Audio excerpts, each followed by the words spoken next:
My dear beloved, when the sun cracks open the sky like a ripe fig, when the birds raise their heads and sing their hallelujahs, when the winds kiss the earth with a soft hush and a whispered amen, you must rise not with haste but with purpose. And before you reach for your slippers, before your hand finds the coffee cup, before the world takes your attention hostage, you must pray first. Yes, baby, always pray first. The morning is not just a time. It is a miracle, a fresh chance, a brand new hallelujah. It is the Lord's whisper saying, I have awakened you again. What will you do with this breath I've given?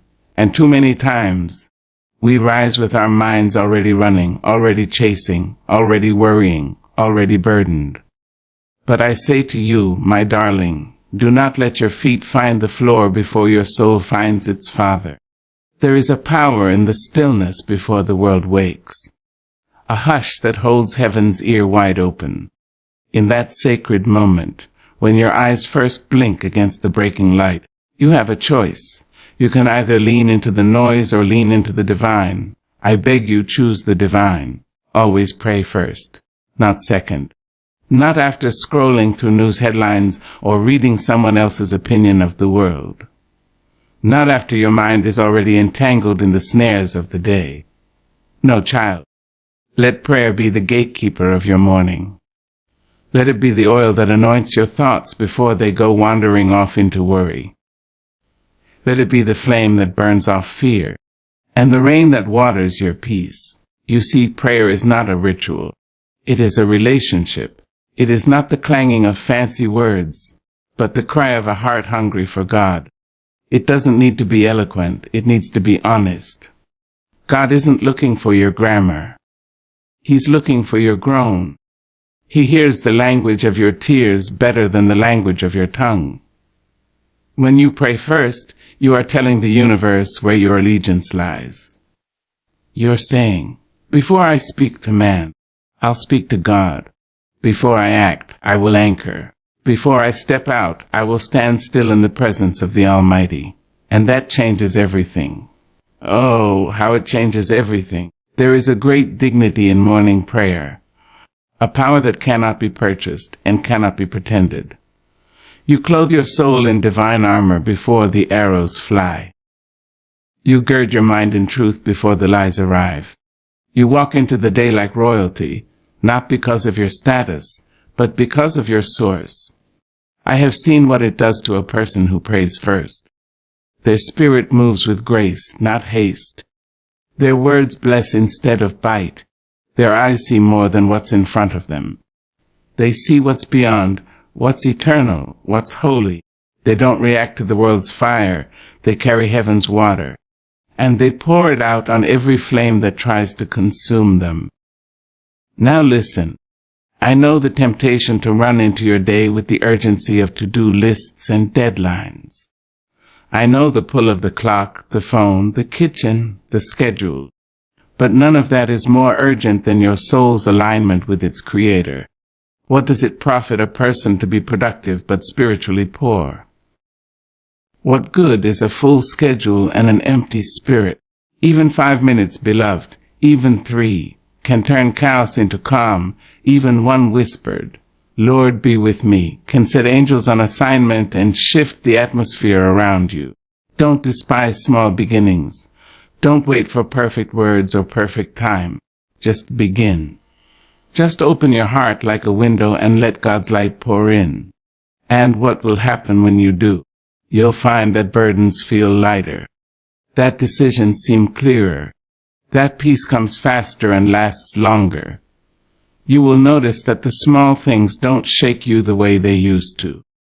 You won't need to clap back or prove your worth, because your soul has already been held by the one who knows your name. Some mornings, you may not have the strength to say much. Maybe life has knocked the wind out of you. Maybe sorrow is sitting on your chest like a weight too heavy to lift. Even then, baby, especially then, you must pray first. Groan, if that's all you can do. Whisper his name, even if it's all that comes out, because his power is not activated by your performance. It is released by your surrender. Let your pillow become your altar.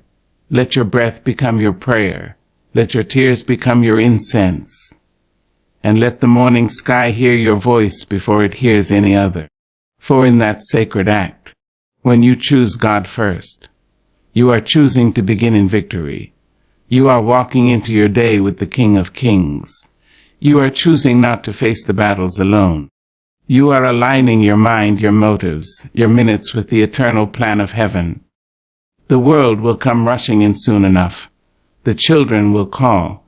The emails will ding. The phone will buzz.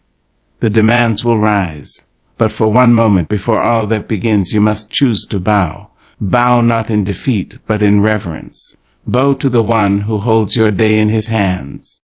And as you lift your eyes to the hills, like the psalmist of old, you will hear the answer echo from heaven. Your help comes from the Lord. Not from your job, not from your bank account, not from your connections. From the Lord, the maker of heaven and earth. That truth alone can carry you through. That truth can keep your heart soft when the world is hard. That truth can steady your feet on slippery places. That truth can remind you that you are never ever alone. So, precious soul, I say it again, always pray first. Let that be your rhythm. Let it be your ritual. Let it be your revolution. Rise with prayer.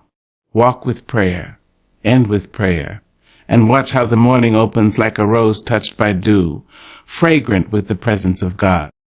And if you ever forget, if the day gets ahead of you and the moment slips away, don't fall into shame. Just pause and return. For prayer doesn't have an appointment. It is an open invitation, always waiting, always welcoming, always ready to meet you at the door. Pray first, and heaven will always answer. There is a question that echoes in the bones of every weary soul. Where does my help come from? It is the cry of the mother who wakes before the sun to make a way. It is the silent plea of the father whose hands are tired and calloused from labor. It is the question whispered by the broken, the lonely, the forgotten. And though the world may offer answers wrapped in shiny packages, bank accounts, degrees, positions, promises, none of it, child, none of it can hold you when the night gets too dark or the mountain too steep.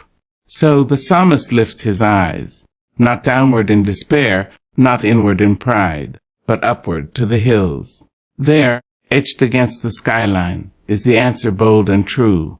My help comes from the Lord. Yes, that's where it's always been. Not in the hustle, not in the hands of man, not in fleeting comfort, but in the eternal, unfailing hands of God. The one who doesn't sleep on the job. The one who doesn't blink and forget your name. The one who doesn't grow tired of hearing you cry. And when you finally realize this, truly realize it. Not in your head, but in your marrow. It changes the way you walk. You stop begging at doors that were never yours to knock on. You stop shrinking under the weight of expectations you were never meant to carry. You stop panicking when the road bends, because you know the one who laid the path before you ever took a single step. The Lord, the maker of heaven and earth, is your help. Now listen to that title carefully, baby. He is not just your helper.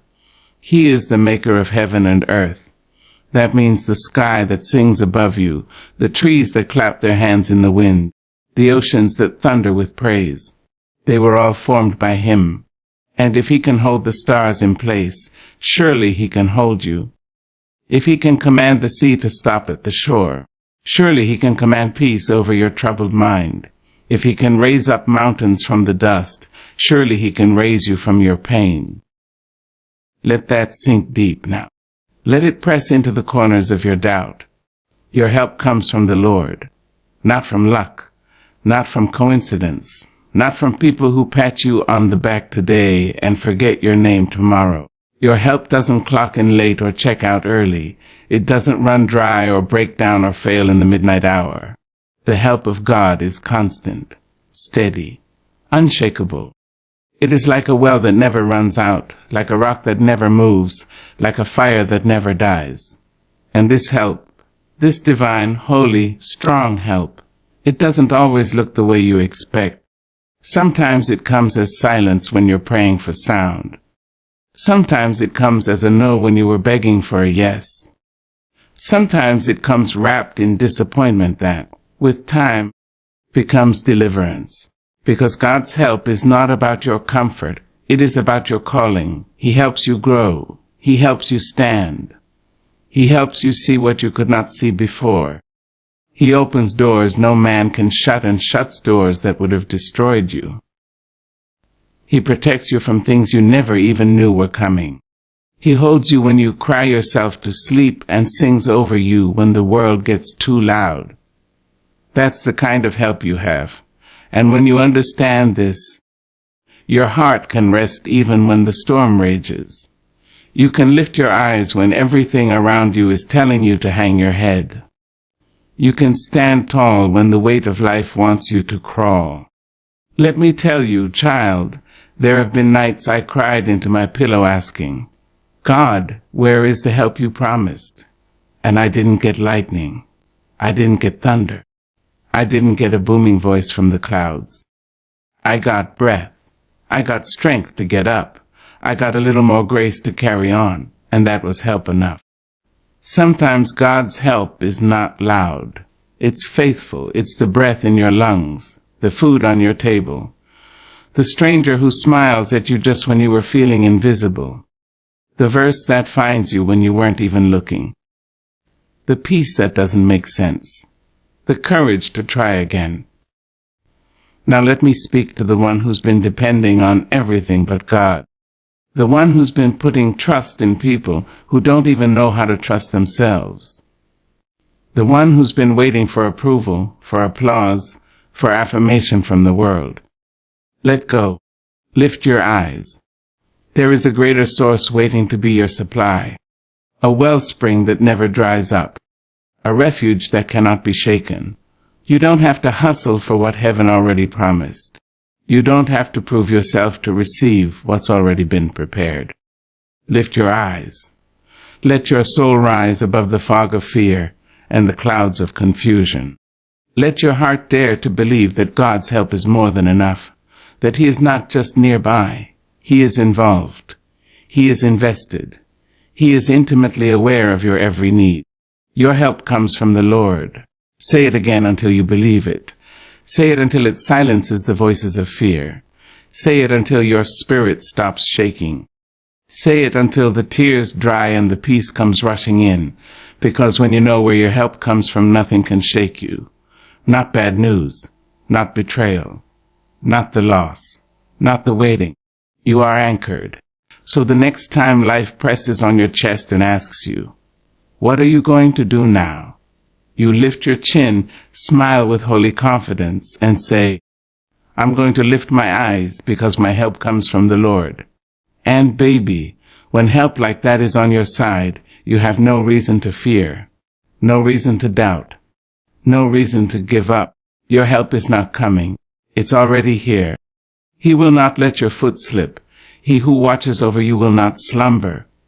My, mig, what a tender, mighty promise that is. You see, life is a long walk. It stretches before us with peaks and valleys, bends and thorns. Sometimes you're walking on sunshine, and other times it feels like you're walking on broken glass barefoot. But this right here, this holy truth, is a comfort too sacred to ignore. The Lord will not let your foot slip. Oh yes, child, He's watching, always watching. Not like some distant judge in the clouds, frowning behind golden gates, but like a loving guardian at your side, like a mother whose ears are tuned to the cry of her child in the next room. He watches. Not occasionally, not when you've been especially righteous, not when you've dotted every and crossed every T. He watches you when you're tired. He watches you when you're confused. He watches when you're strong. And He watches when you feel like collapsing under the weight of it all. You could be on a mountain or crawling through a dark alley of sorrow. Still, He does not slumber. Can you imagine that? Can you wrap your weary soul around it? That while the world sleeps, While lovers lie breathing next to one another and the city goes silent beneath the stars, God remains awake. For you. Not because he's anxious. No. Not because he fears what tomorrow might bring. He is not like man. He stays awake because his eyes never leave you. He watches your coming and your going. He watches the path before you and the path behind. He watches not to accuse, but to protect, not to condemn, but to catch you when you stumble. And, oh beloved, how many times have we stumbled? How many times have we misstepped in the dance of life? How many moments have we leaned on the wrong thing, trusted the wrong voice, loved the wrong people, chosen the wrong road? Yet our foot, though it trembled, did not fall completely. You might have wobbled, but you didn't crash. You may have cried, but you were still carried. You may have doubted, but you were still delivered. Because the one who watches over you never sleeps on the job. He's not like those who promised to stay but left. Not like those who said they had your back, only to disappear when the storm rolled in. Not like the friend who stopped answering. Not like the love who stopped loving. God is not moved by drama or distance or your mistakes. He is steadfast. He is awake. And there is something else, something beautifully quiet about this truth. When you finally know, deep down in your soul, that God is watching you with love and not suspicion, everything changes. You walk a little taller. You breathe a little easier. You stop waiting for the other shoe to drop. You stop bracing for heartbreak at every turn. Because you know that your steps are ordered. Your footing is guided. And even when you don't understand where you're going, the one who walks with you knows exactly where he's leading you. Now let me speak plainly to the soul who's been stumbling lately. You with the heavy heart and the silent questions. You who feels like the ground beneath you is shifting. Like the rug has been pulled out and nobody noticed. You may be walking through something that makes no sense. You may feel like you're one step from falling into something you can't crawl back out of. But here is what I know: God has not left you. Not even for a second. He's not blinking. He's not dozing. He's not attending to someone else more important. He is watching over you. And though your foot may tremble, it will not slip into destruction. You are held by unseen hands, guarded by grace, surrounded by favor. This is not poetic fluff. It's the hard truth wrapped in velvet. When you thought you wouldn't make it through, he was there. When your hands were too weak to hold on, it was his hands holding you. When the world forgot your name, heaven still sang it. And when you rise each morning, when your eyelids flutter open and you're unsure how to take the first step again, he is already watching, already preparing your path, already walking ahead of you and behind you, already covering what you can't even see. He doesn't sleep, he doesn't rest, he doesn't miss a beat. Now pause. Breathe that in. Because if you really knew how constantly and fiercely he watches over you, you'd worry less and worship more. You'd panic less and pray more. You'd stop fearing the cracks in the road and start dancing over them. Because you'd know, deeply know, that nothing surprises your God. Nothing sneaks past him. No danger is hidden. No enemy too clever. He sees it all, and he protects. So when you feel shaky, unsure of what's next, say this out loud: He will not let my foot slip. He is watching over me, and he does not slumber. Say it until fear gives up. Say it until peace floods in. Say it until you remember who walks beside you in the shadow, who lifts you up in the pit, who whispers hope into your darkest night. You are not alone, darling. You have never been alone. And the eyes that form the galaxies are the same eyes fixed on your life, your journey, your very next step. Take with courage, with faith, with reverence, because even if your path gets steep, even if the night gets long, even if your legs tremble under the weight of it all, the Lord, your keeper, your father, your friend, he will not let you fall, and he will not rest until you are safely home. There are some words, honey, that wrap themselves around you like a quilt stitched by the hands of angels. They don't just sit on the page. They settle in your bones. And this line, this beautiful, blessed line, is one of thing.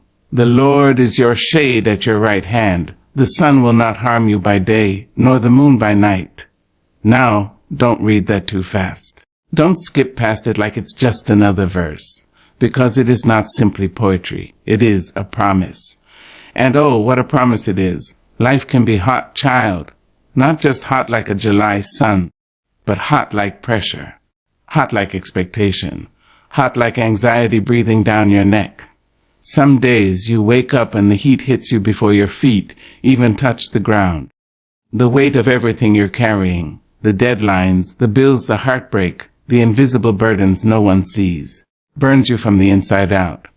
You feel exposed, unprotected, worn down. But the Lord, yes, the Lord, is your shade.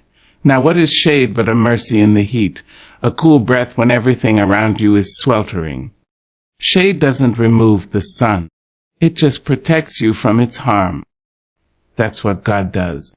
He doesn't always take the pressure away, but He keeps it from consuming you. He doesn't stop the fire, but He ensures it won't destroy you. He is the covering you didn't know you needed. You see, in ancient days, the right hand was considered the hand of action, of power, of decision-making. So when the scripture says He is shade at your right hand, it means He is protecting the very part of you that moves, that works. God isn't standing off in the distance watching from afar. He is close, right there, at your side, shielding you as you go about your day. You don't always see Him, but you feel His presence.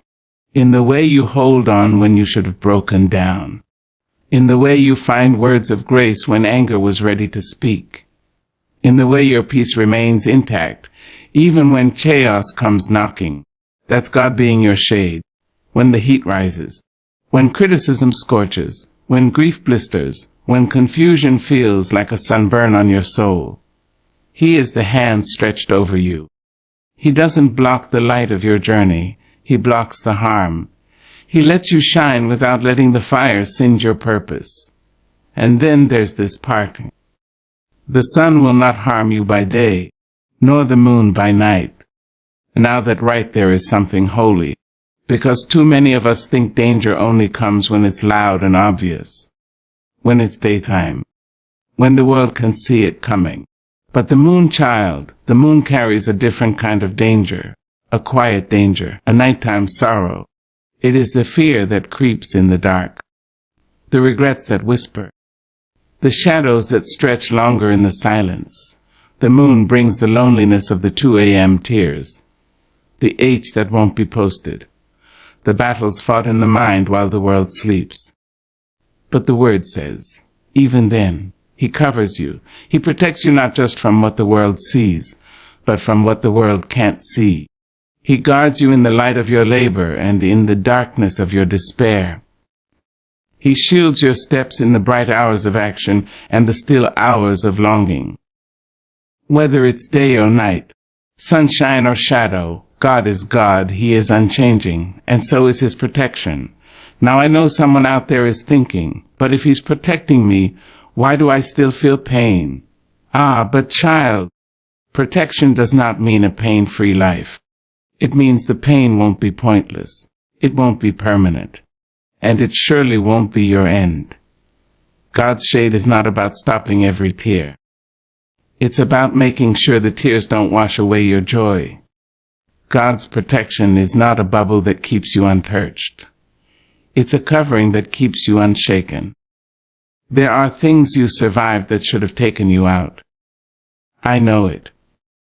You look back and see the heat of betrayal, the scorching tongue of gossip, the blistering weight of depression, and yet you are here, standing, breathing, speaking, living. That is the shade of God. That is the moonlight peace He gave you when anxiety stole your sleep. That is the cooling balm He applied when anger tried to harden your heart. That is the breath of God brushing across spirit saying, "You are still mine. You are still covered. He is your shade. So don't be afraid to walk forward. Don't fear the sun of responsibility. Don't run from the moon of solitude. You are not walking through this life alone and unguarded. No, you are walking under divine shade. You are protected in the blaze of the day and the silence of the night. You are wrapped in promise. You are held in unseen arms. You are cradled in a covenant older than time. Even when you forget He's there, He remains. Even when you falter, He stands. Even when you stumble, He shadows over you like the wings of an eagle spread wide. So lift your face to the light, knowing it cannot harm you. Lift your hands to the heavens, knowing you are not uncovered. Lift your heart to God, knowing He has already gone before you and stands beside you. He is not just your God in the temple. He is your God on the sidewalk, in the meeting room, at the stove, in the hospital, in the silence. He does not slumber. He does not step away. He does not disappear when the night falls. The sun shall not harm you by day. The moon shall not harm you by night. And that, my dear, is a promise only heaven can make and only God can keep. The Lord will keep you from all harm. He will watch over your life. He will watch over your coming and your going both now and forevermore. Now, if that don't make your soul stand up and sing, then baby, read it again. Because that right there, that's not a soft word. That's not a temporary comfort or a passing promise. That's a declaration. That's heaven speaking security over your life with the boldness of thunder and the softness of a mother's lullaby. He will keep you. Do you know what it means to be kept? To be held, to be preserved, protected, and surrounded on every side.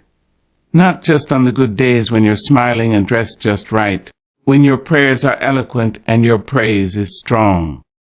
No, not just then, but on the bad days too, on the messy, tired, broken days, when your soul is quiet and your faith feels more like a whisper than a shout. Even then, He is keeping you, and not just from the harm you see coming, not just from the loud, flashing danger with sirens and warning signs, but from the subtle harm, the sneaky harm, the harm you didn't even know was on its way. He blocks arrows that never make it to your doorstep. He reroutes attacks that were never announced. He sends angels into intersections you never knew were there, standing between you and the edge of destruction. You've got to understand something, baby. You are here. Not because you were lucky, not because you were slick, not because you outsmarted the odds. You are here because God kept you. You were kept through the heartbreak, kept through the betrayal, kept through the long nights and the unanswered questions, kept when you didn't even want to be kept. Yes, Lord, He kept you anyway. And the Word says He watches over your life, not just your spirit on Sundays, not just your church self, not just the version of you that knows which scripture to quote and which mask to wear, but your life, your waking and sleeping, your working and weeping, your rising and stumbling, the whole thing, the dirty dishes, the doctor's report, the traffic jam, the laughter at the dinner table, the silence in your bedroom.